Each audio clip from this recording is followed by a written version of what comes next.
Hello. Yes, you read the title correctly. I promise I'm not illiterate. I had originally intended for this to be an unpopular BTS opinions video, but I ended up falling so deep into my first opinion that I didn't have the time or energy to form coherent arguments for any others. So, strap yourselves in, boys and girls, because this is going to be a deep one. Here we go. Disclaimer: please watch until the end before you put your preferred method of ending my existence in the comment section. In this video I'm going to talk about my biggest worry in regards to BTS fan culture, and nothing tackles that worry better than BTS themselves with their iconic song Pied Piper. Yes, I know that song came out literally 2 years ago.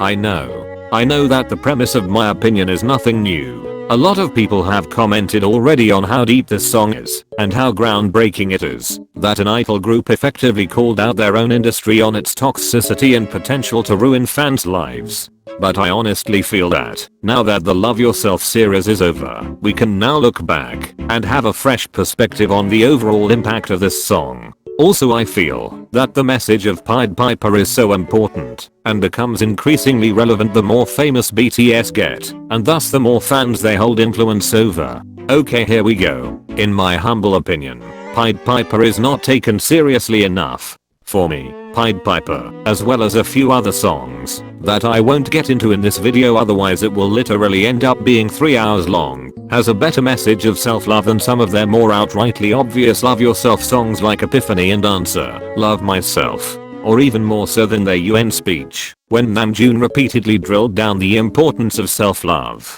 I don't know about you guys, but someone just telling me to love myself doesn't have any meaning to me.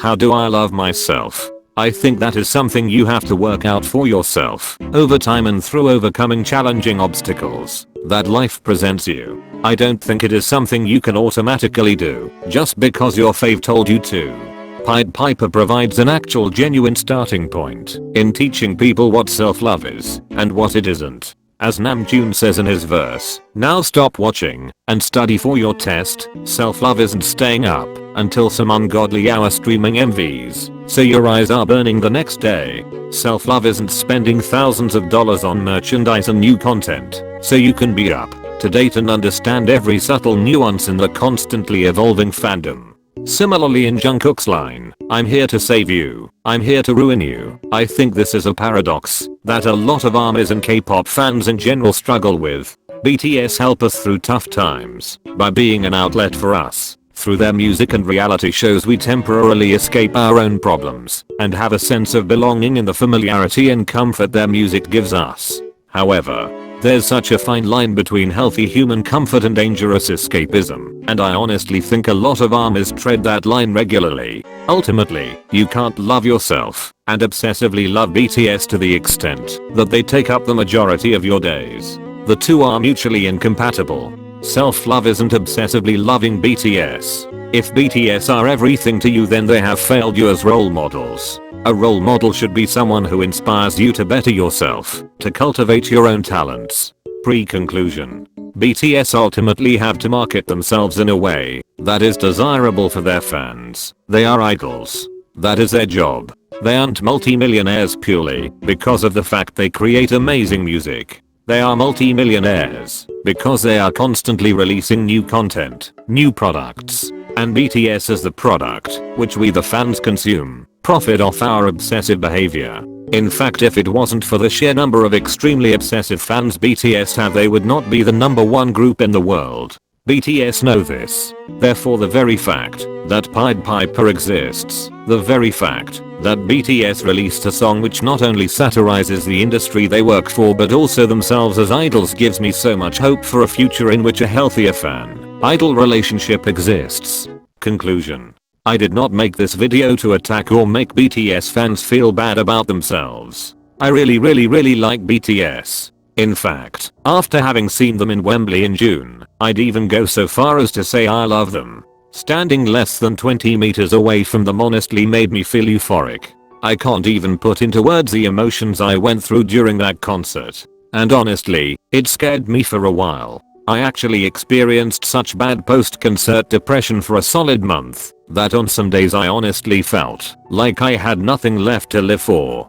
You love this group of boys so much. You love their music first and foremost, but you also love the personas they put forward to you. In shows like Bon Voyage, American Hustle Life, Run BTS etc. that you feel as if you know them. You feel as if they are your close friends. It's the same feeling as when you read a 7-part book series and grow up with the characters in the book. You get to know those characters, their personalities, their likes, dislikes, what makes them happy, what makes them tick, what makes them, them. And when that book series ends, you feel as if you have lost some of your closest friends. You feel depressed. But with a book series, it's never really over, because book series are fictional. So they only really end when the reader loses their imagination. But K-pop and BTS are different. BTS are not fictional characters. When you finish watching that V Live, you know that you have just spent 45 minutes watching a real human being talk about his day, about his thoughts and feelings. You know deep down that once he turns off the camera, Jung Hoseok is carrying on with his life somewhere across the world from you. You feel as if you have just finished FaceTiming a close friend, but they did all the talking and you merely listened. In this way, the feelings a fan has for their idols ultimately inflicts more pain on them than the feelings a fan has for a fictional character. A fan has, to an extent, complete control over a fictional character. They can choose to ignore what's canon. They can twist the character to fit the narrative they believe the character should live out. The members of BTS, however, are not characters. Look anywhere on the internet and you will see even the most casual fans pushing their personal agendas onto BTS members in order to live out the fantasy they have created of BTS in their head. But even the most innocent narratives can to an extent be damaging, because they are theories created about real people. Phew, I'm going to stop there. This is getting too deep for a Tuesday afternoon. But this is ultimately the bizarre paradox of BTS and K-pop fan culture in general. You feel as if you have found close companions in them, as if they are some of your closest friends, as if you know them. But you don't, we don't know them. And we never will. To end this video, I want to say, at the end of the day, K-pop really ain't that deep.